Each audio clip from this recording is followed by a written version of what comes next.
दोस्तों, ये उन दिनों की बात है जब मुंबई की एक आईटी कंपनी में मेरी नई नई जॉब लगी थी और उन दिनों मैं बहुत ही ज़्यादा खुश भी था।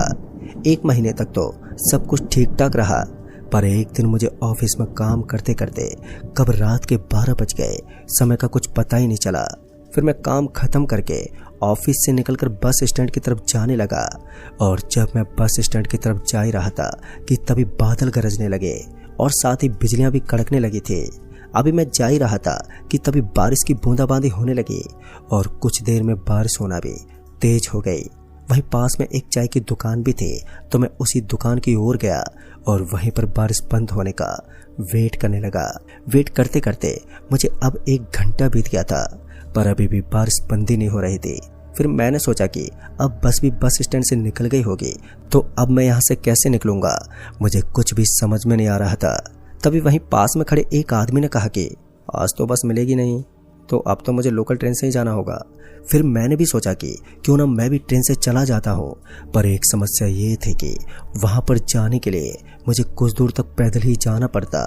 फिर मैंने उस आदमी से कहा कि आप कहाँ जाओगे? तभी उस आदमी ने बताया कि कुर्ला स्टेशन। तो फिर मैंने भी उस आदमी से कहा कि मैं भी वहीं कुर्ला स्टेशन से कुछ दूरी पर ही रहता हूँ। फिर जब बारिश थोड़ा धीमी हुई तो हम दोनों रेलवे स्टेशन की तरफ जाने लगे और अभी हम दोनों जा ही रहे थे कि तभी मेरी नज़र एक पेड़ के ऊपर गई, जिसे देखकर मेरे होश उड़ गए। तभी मैंने देखा कि एक औरत पेड़ के ऊपर नाच रही है, वो भी दुल्हन की लिबास में। ये सब देखकर तो मैं तो बहुत ज़्यादा डर गया, यहाँ तक कि मेरी आवाज़ भी नहीं निकल रही थी कि तभी उस आदमी ने कहा, क्या हुआ जो आप काँप रहे हो? फिर मैंने उस औरत की तरफ हाथ दिखाया तो वो आदमी भी बहुत ज़्यादा डर गया।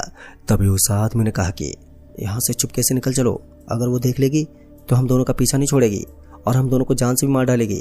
फिर हम दोनों वहाँ से चुपके से निकलकर स्टेशन की ओर जाने लगे और जब हम दोनों रेलवे स्टेशन पर पहुँचे तो रेलवे स्टेशन पूरी तरह से खाली था और कुछ देर के बाद ही वहाँ पर ट्रेन भी आ गई और हम दोनों उस ट्रेन के अंदर चढ़ गए। तो मैंने देखा कि ट्रेन पूरी तरह से खाली थी और मैं वहीं पास वाली सीट पर बैठ गया।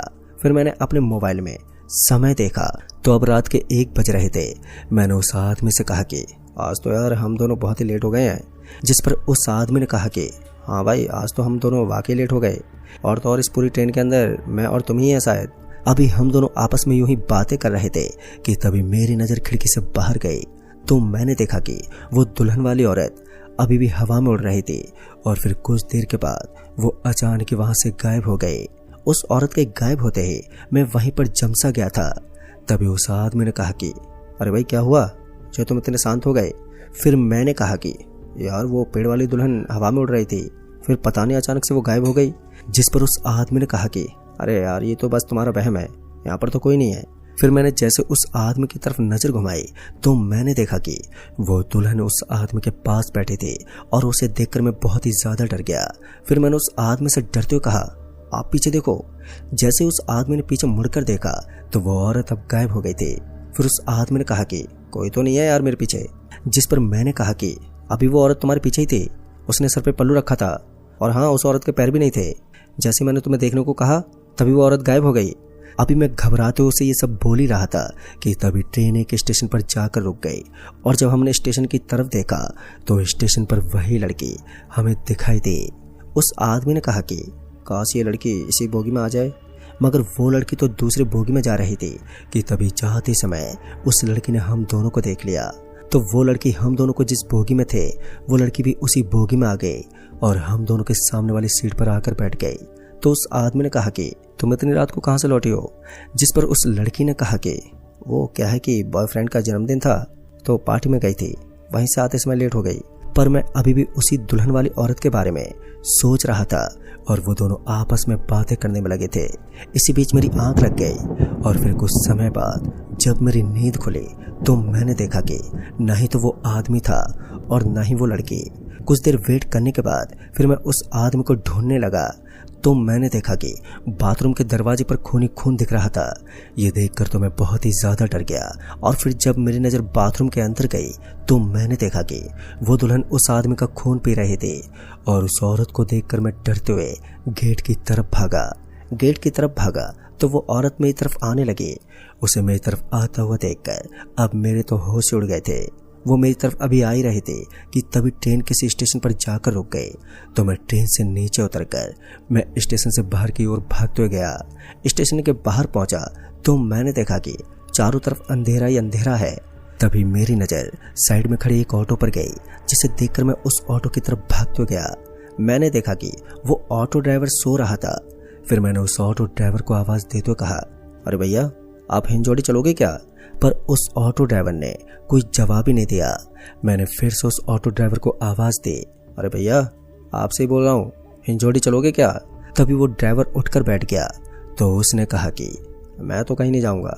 पर मुझे घबराए हुए देखकर उस ड्राइवर ने कहा, क्या हुआ तुम्हें? तुम्हारे चेहरे की हवाइयाँ क्यों उड़ी हुई हैं? फिर मैंने उस ऑटो ड्राइवर से कहा कि कुछ नहीं, बस ऐसे ही। फिर मैंने उस ऑटो ड्राइवर से कहा कि 2000 रुपये दूंगा, आप मुझे हिंजौड़ी छोड़ दो। तभी वो ऑटो ड्राइवर सोच में पड़ गया कि दिन भर का भाड़ा एक ही बार में मिल रहा है। तो उसने कहा कि 2 लोगों का 4000 रुपये लगेगा। फिर मैंने सोचा कि 2 लोग कहाँ हैं, मैं तो अकेला ही हूँ। तो उस ड्राइवर ने कहा कि ये जो तुम्हारी पत्नी है उसी के लिए बोल रहा हूँ। फिर मैंने पीछे मुड़कर देखा तो वो वही औरत थी, जिसे देखकर मैं जोर से चिल्लाते हुए भागा। फिर मैंने बोला कि ये मेरी पत्नी नहीं है, बल्कि ये एक चुड़ैल है। मेरे मुंह से ये बात सुनकर ऑटो ड्राइवर भी बहुत ही ज़्यादा डर गया और वो भी वहाँ से भागने वाला था कि तभी उस औरत ने उस ऑटो ड्राइवर का गला पकड़ लिया और उस ऑटो ड्राइवर को मारकर खून पीने लगी। फिर मैंने सोचा कि ये औरत तो मुझे भी जिंदा नहीं छोड़ेगी। अभी मैं भागते हुए जा ही रहा था कि तभी मैं एक कार से जाकर टकरा गया और मैं वहीं पर नीचे गिर पड़ा। तो वो कार वाला कार से नीचे उतरकर अब मेरी तरफ आने लगा। जब वो मेरे पास आया तो मैंने देखा कि मेरा दोस्त निकेतन था। तो उसने मुझे उठाते हुए कहा कि तुम्हें ज़्यादा चोट तो नहीं आई? फिर मैंने कहा कि नहीं यार, बस थोड़ी सी पैर में चोट लग गई है। फिर निकेतन ने कहा कि चलो हॉस्पिटल लेकर चलता हूँ। फिर मैंने निकेतन को कहा कि यार मैं ठीक हूँ, रहने दे। तो निकेतन ने कहा कि तुम भागते हो कहाँ जा रहे थे? फिर मैंने निकेतन से कहा कि पहले मुझे यहाँ से निकालो, यहाँ पर हमारी जान को खतरा है। फिर हम दोनों कार के अंदर जाकर बैठ गए और निकेतन कार को हॉस्पिटल की तरफ लेकर जाने लगा। तभी निकेतन ने कहा कि क्या हुआ था? फिर मैंने निकेतन को सारी बात बताई। तो निकेतन ने कहा कि वो औरत। इससे पहले निकेतन आगे कुछ और कहता कि मैंने निकेतन से कहा कौन सी औरत? तो निकेतन ने बताया कि आज से 10 साल पहले की ये बात है, जब उस लड़की की शादी होने वाली थी और उस लड़की की जिस लड़के से शादी हो रही थी उस लड़के की दिमागी हालत ठीक नहीं थी और वो लड़का बहुत ही बड़े घर का था और उस लड़की के 2 भाई भी थे और वो दोनों बहुत ही बुरे इंसान थे। अपने बड़े भाई से ही काम करवाया करते थे और कुछ महीनों पहले ही उस लड़के के माता पिता की कार एक्सीडेंट में मौत हो गई थी। तब से वो दोनों अपने मन की करने लगे थे। अब वो दिन भी आ गया था जिस दिन उस लड़की की शादी होने वाली थी। शादी भी खूब धूमधाम से हुई। जब वो लड़की शादी होने के बाद अपने घर गई तो उस लड़की को पता चला कि ये लड़का तो दिमागी रूप से कमज़ोर है, पर उस लड़की ने उस लड़के को अपना लिया और उसे ठीक करने में लग गई। और ये सब करते हुए देखकर उन दोनों भाइयों को बहुत ही जलन होने लगी। तभी उसके एक भाई ने कहा, यार अगर ये लड़की ऐसे ही देखभाल करेगी तो भाई को ठीक होने में ज़्यादा समय नहीं लगेगा। तभी उन दोनों ने एक प्लान बनाया। तो उन्होंने एक रात अपने बड़े भाई को बुलवाया और छोटे भाई ने कहा कि भैया आप कुछ दिन के लिए उस पेड़ के पास रहो। मम्मी ने बोला था कि अगर मेरे बेटे की शादी हो जाएगी तो आप और भाभी 1 हफ्ते तक पेड़ के नीचे रहेंगे। तो उसके बड़े भाई ने कुछ भी नहीं बोला, पर वो लड़की वहीं पर खड़ी होकर सुन रही थी। पर उस लड़की ने भी कुछ नहीं बोला और अपने पति के साथ उस पेड़ के पास आकर रहने लगी। गांव वाले उन दोनों को देखकर काफी हैरान थे कि बड़े भाई को यहाँ पर रहने को छोड़ दिया और वो दोनों छोटे भाई घर में मस्ती कर रहे हैं। पर अब उस लड़के और उसके पति को रहते रहते उस पेड़ के नीचे 1 हफ्ता बीत गया था और उसके पति की हालत में भी सुधार आ रहा था। उसका पति अपनी शादी वाली फोटो देख रहा था और वो लड़की भी उस दिन अपनी शादी वाली लिबास में थी। पर उन दोनों भाइयों के दिमाग में अब कुछ और ही चल रहा था। तभी उस छोटे भाई ने कहा कि अब वो दिन भी आ गया उन दोनों की मौत का। रात के 12 बज रहे थे।